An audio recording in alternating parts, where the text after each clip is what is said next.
Ayan po. So may pinapagawa po tayong CR dyan, may nag-donate po ng pondo niyan. Wow! Sabi ko, sige, basta hindi ako kuha ng pera, ikaw bumili lahat ng materyales, pagawa mo. Sabi ko kasi mahirap pag hawak mo pera. Ayoko na may gano'n. So yan, pinapagawa pang babae at pang lalaki na sila. So, ibig sabihin, si Yorme, naulan na talaga si Yorme. Kaya dumami na sila. Dumami sila. Oo, so, Ang dami nag-donate.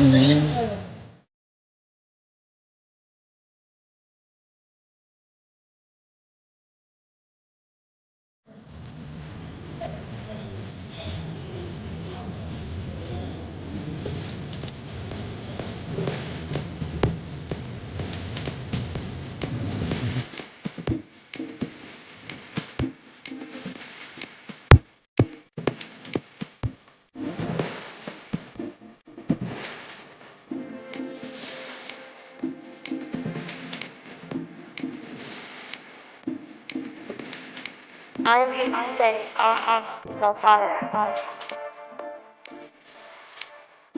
We all live in the here. On the stage.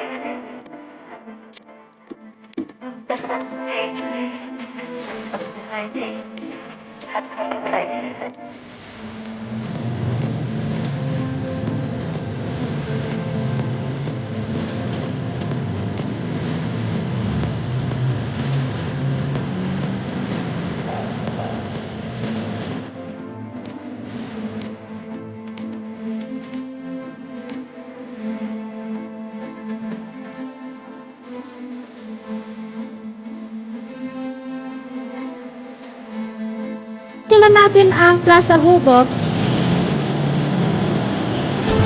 Yan, kasi po nalaman natin na under PRV ay pinapaganda po itong Plaza Hubog.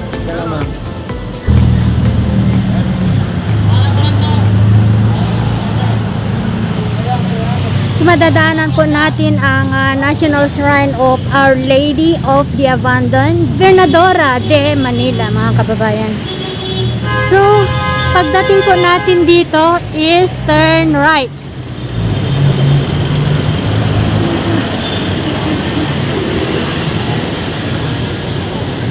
Ayun, finally nakita rin natin. So, ayun mga kababayan, katabi lamang po ng police station itong Plaza Hubog, Manila Police District. Ayan po, Santa Ana Police Station po itong nasa harapan natin.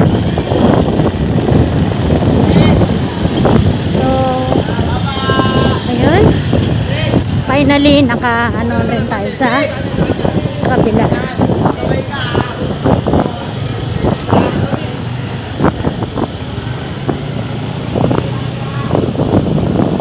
Kasama po natin si Sir Cocors.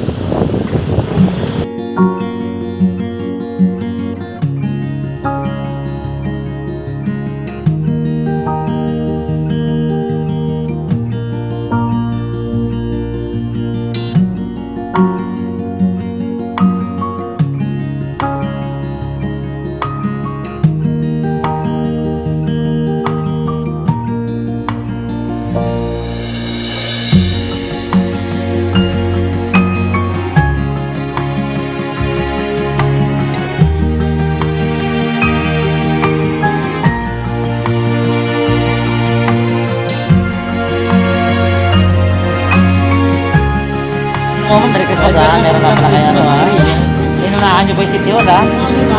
Naglalagay pa lang ngayon ang City Hall eh. Pero naman parang napakadis ng barangay.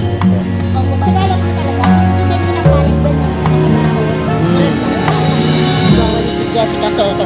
Jessica Soto ng Barangay 884. Meron din pala tayo dito ng Manila Health Department. Oo. Ito naman po yun, Santa Ana Arts Center. Parang mini PICC. So, nandyan naman po nag-aaral yung ating mga kabataan, umarte. Yun. Ang namumuno naman dito si Consuelo Veloso. So, si... Yun. Sanghalang sanghalang. So, bukas mo na po yan? Yes po. Anytime naman po pwede. Okay.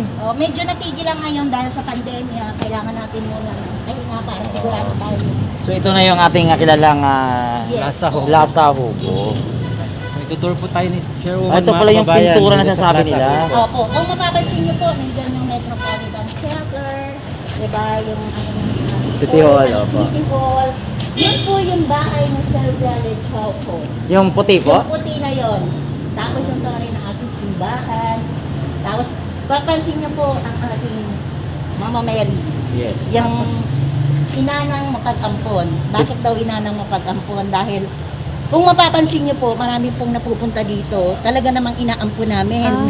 Okay. Tinutulungan Mahal na namin. barangay. Oo, mayroong mga na dito na medyo naliligaw, Oo. medyo may diferensya sa ano. So, tinutulungan namin mapunta sa tamang ahensya ng gobyerno. Opo. So, hindi sila talaga napapahamak. Yun po. Kaso ating lola na nagdadasal, according sa gumawa, ay pinagdadasal daw po na matapos na itong ating pandemya.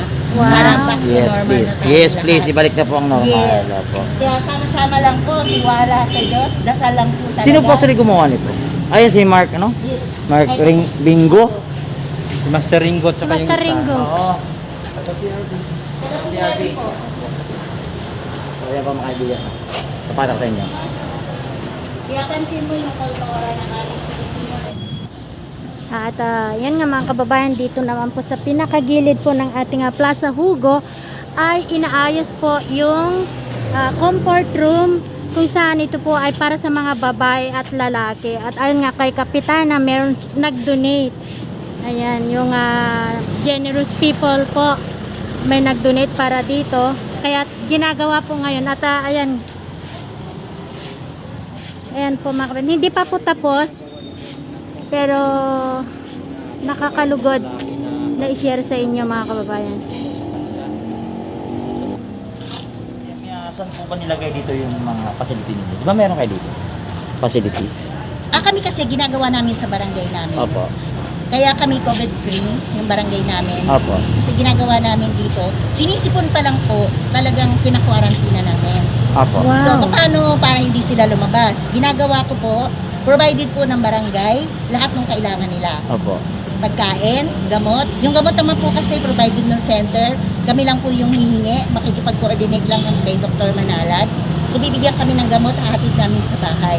Tapos monitoring po for 14 days, through text lang po yun. So, paano po? Para Binabahay-bahay safe po yun? Yes, para safe po yung ating birth. So, yun naman pong may kaya naman, na kailangan namin i-quarantine, yung aming birth po ang namimili po ng grocery nila. Yeah, convert nila. Yes. Oo, kaya talagang hindi sila lumalabas. Mm. Kasi pag hindi mo ginawa yun, mapipilitan sila lumabas kasi kailangan nila doon sa loob ng bahay. Yan ba o grocery, pagkain, gamot. Pero kung talagang masusubaybayan ng barangay, hindi lalabas yung yung pinakwarantine mo. Yes. Kaya hanggang ngayon po is COVID-free po ang aming barangay. So, ibig sabihin, Chairman, na yung isa yung barangay nyo sa 100 plus na barangay na makakatanggap Harinawa. ng 1 Yes. Ang katapusan pa, sana walang pumasok. Oo. So, ang kasama naman is from September, hanggang katapusan. katapusan ng October. Oo. Sana walang pumasok. Yes. Para naman yung pahintulot ng Diyos, itutulong din natin sa ating mga nagsusuwerte. Tama. Kasi lahat galing. naman yan ay dumaan sa pagsubok at pandemya. Maraming nawalan ng trabaho. Yes, opo. Kahit man lang bigas, grocery, sa Pasko ay mabigyan natin. Malaking tulong na yun sa kanila. So, Chairwoman, sa pagkasabi nyo kanina, di ba, sabi nyo sinisipon pa lang. Yes!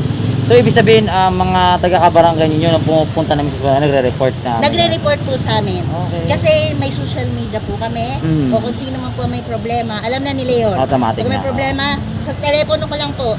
Yun, alam ko na. O monitor, babato kay Behert, Okay. yung ating barangay response team. Ah.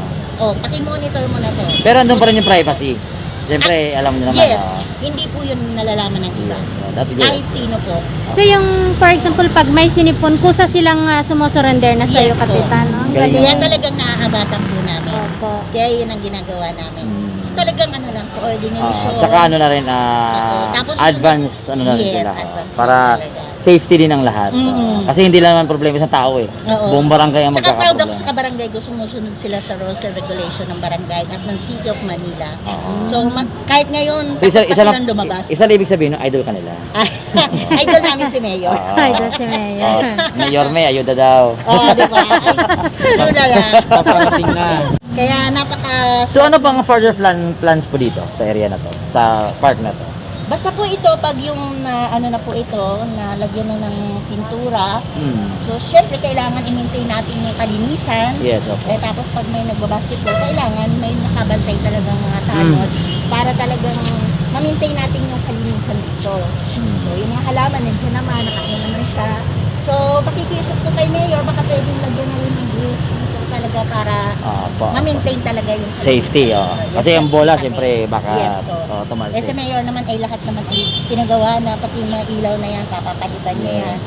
So, ngayong Pasko, nabili ko na yung mga panlagay dyan sa puno na yan, Christmas light.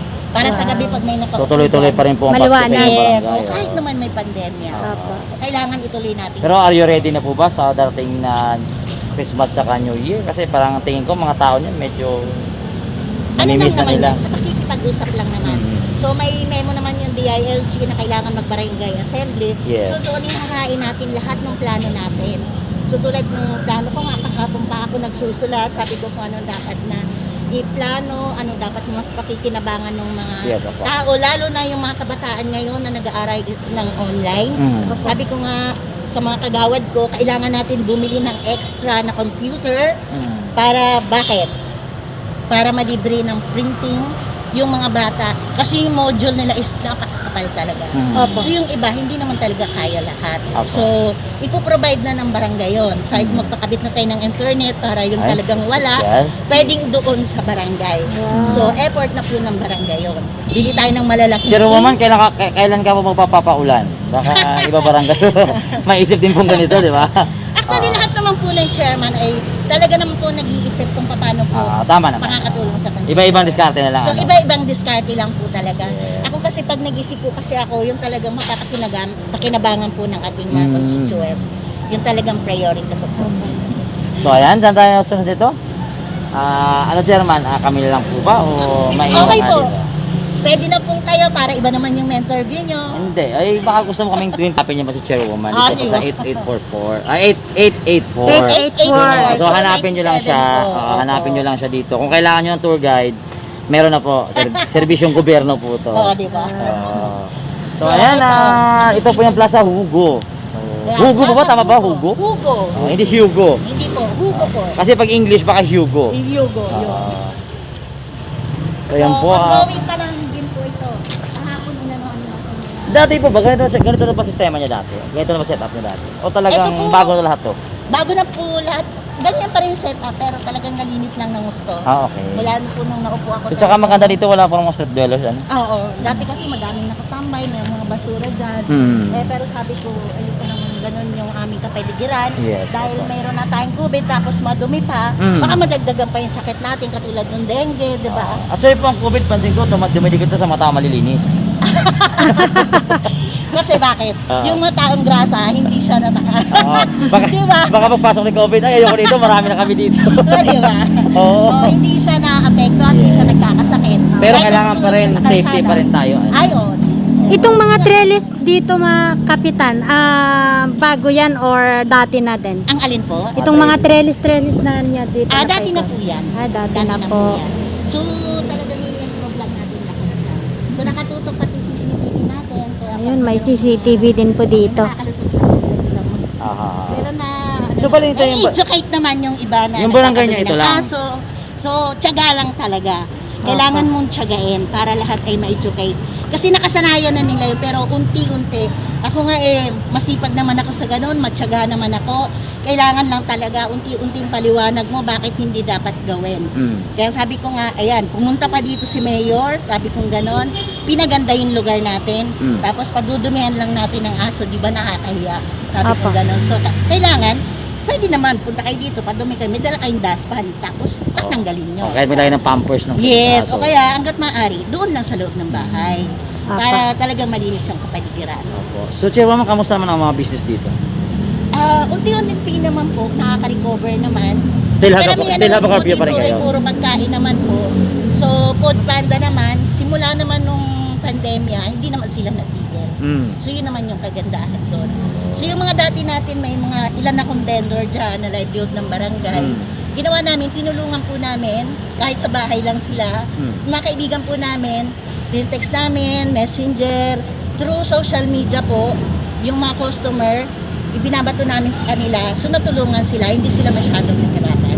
Hanggang ngayon po, pag ano po, laging pinipiem namin, order kayo dito, masarap yung ganito, mura pa, malinis. At least yung barangay mismo gumagawa ng paraan para Yes, po kailangan po talaga. Kaya lahat po dito ng nagbi-business po kahit maliit lang, kailangan po talagang tulungan ng barangay.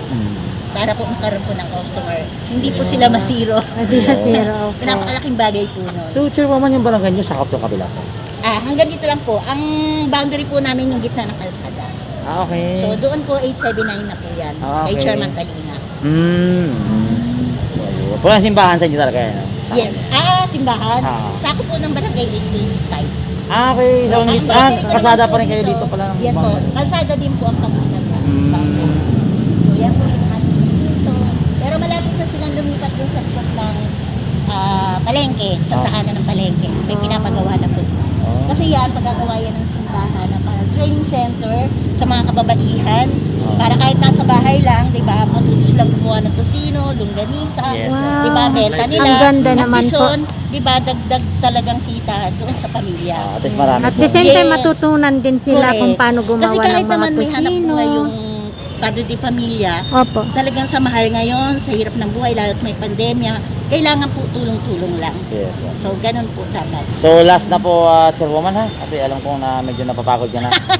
Ito po, ano po ang mensahe ninyo sa ating mga taga-barangay ninyo, sa ating mga co-barangays everywhere sa Maynila, tsaka sa ating mga kababayan? So, sa ngayon po, sa oras ng pandemya, kailangan nagkakaisa po tayo, tulong-tulong, gumawa po tayo ng paraan para po makatulong po tayo sa bawat isa. Sumunod po tayo sa rules and regulation ng ating gobyerno, ng barangay. Bakit po? Para po matapos na po itong pandemya na to, bumalik na po tayo sa normal. So yun po, katulad po kanina ng sinabi ko nga po, gumawa kami ng paraan, Green Revolution. Yes. Para po malibre po tayo ng gulay, is napakalaking bagay para sa bawat pamilya. Green Revolution ang solusyon. Yes po. So, ini-encourage ko po. Alam ko naman, kahit yung ibang barangay ay ginagawa na rin po. So, yung ibang barangay na hindi pa ginagawa, ini-encourage po namin. Sama-sama po tayo. Kaya po natin to. Labanan natin to. Hindi mananalo si COVID. Basta Yes. tayo nagkakaisa at sama-sama. Sabi nga ni Mayor, Manila, God God first. first. Galing. Ayan, ang Maraming galing ni salamat, Kapitan. Maraming salamat po. Yun, so yun, dito na po tayo magtatapos ang ating interview kay Chairwoman dahil mahaba na pong oras niya. Mahal po yung tiipatan nito. So, yun po, Okay lang po ayan po yan. yung Yorme. Ito po yung si Chairwoman Evangeline po. Magandang araw po sa inyo, ma'am. At maraming salamat po sa inyo paunlak. Yes. Na makasama ko po namin kayo Actually, po siya ngayon. kaunti, Kayo, umabot pag ng 30 namunga na minutes. po ang aming mga gulay. Opo, yes. So, babalik tayo dito 3 months. Yes, para maging 3 months. inspirasyon po sa ibang barangay. Opo. Na pwede naman po pala yun. Pabalik natin dito, ubos natin gulay nila. Yes, padadalan ko kayo. Okay, uwi natin lahat. At maghihirap pa siya 3 months ulit. So ayan, huwag natin kalimutan ulit si Ma'am Jessica. Soho. Jessica, di umano. Umano. Si Ma'am Jessica po. So, ma'am, joke lang yan ha. Baka sumama loob nyo, ma'am ha. Nakasumba fit pa naman kayo. Baka magagalit kayo sa atin. Ma'am, yung mga santan pala parang bago. Kayo na naglagay niyan. Bago na yan. Yung mga santan, ayan. Oo. Ay, Gaganda ito po, eh. Tinanin po yan ng PRB team Ah, natin. PRBT. Kaya pala lahat ng siwa pa. Opo, tapos tayo na lang po yung nag-maintain. Sa Wow. pagdilig, tapos yung kailangan talaga hindi masira ng mga tao or kaya naman mga aso. Kaya kailangan talaga nakatuto. Kaya po may CCTV tayo dito. Magang-maga pa lang. Pag may nakita ka dito na hindi maganda ginagawa, trompa lang. O, makisuyo po kami sa inyo, yung Ang aso galing. nyo, pag dumumi. Ang galing naman. Pakidampot lang po. So, ganun lang po yung Trompa lang ang katapat. Yes, may trompa po tayo. Hindi So, na kailangan ang galing, tumakbo. ang galing po. Ang ko na napansin ha. Yung puno na to hindi talaga pinutol. Ano? Opo. Ano yan, di ba? Yung ginagawang pangsahog. Tama ba? Hindi yung yung Sorry, hindi ko alam yung pangalan ng puno. Pansahog sa sinigang. Sa ganon. sinigang. Oo, di nyo alam yan sa Ilonggo. Ano yan eh? Ay, talaga? Libas ang tawag dyan. Ay, ganon. O, di ba? Oo. At least, o, di Yan ba? po yung Nakakuha ano. ka ng Yun, idea. Yan po yung yan po yung alternative sa Sampaloc. Sa Okay. Ilonggo, ganyan po ginagamit. Sabi ko, ba't may libas dito? Try ka natin. Oo, masarap po yan. Masarap po yan. Maasim-asim po talaga siya. O sabi ko nga ang galing naman, di naman ginalaw. At least Hindi dyan po. na. Talagang, kasi yun ang lalagyan natin ng Christmas light. Pupulutan pa yan lahat ng Christmas light. Tapos Ano yan, di ba? mga nakamitin. Sa MPIO. Yung Ayun, wala ka. Hindi yan. Hindi pa. Sekretary ko po yan. Ay, ay, akala namin yung camera. Malusog po siya. Yung documentation. Bakit malusog? Pare-pareho na agad. Ganito po yung tinda do ay libre tinda. Maraming tinda. Maraming salamat po. So, ayun mga kaibigan, at maraming salamat sa inyo. Evangelina Esguera. Ang Maraming tapay. salamat din po sa Para may pagbisita.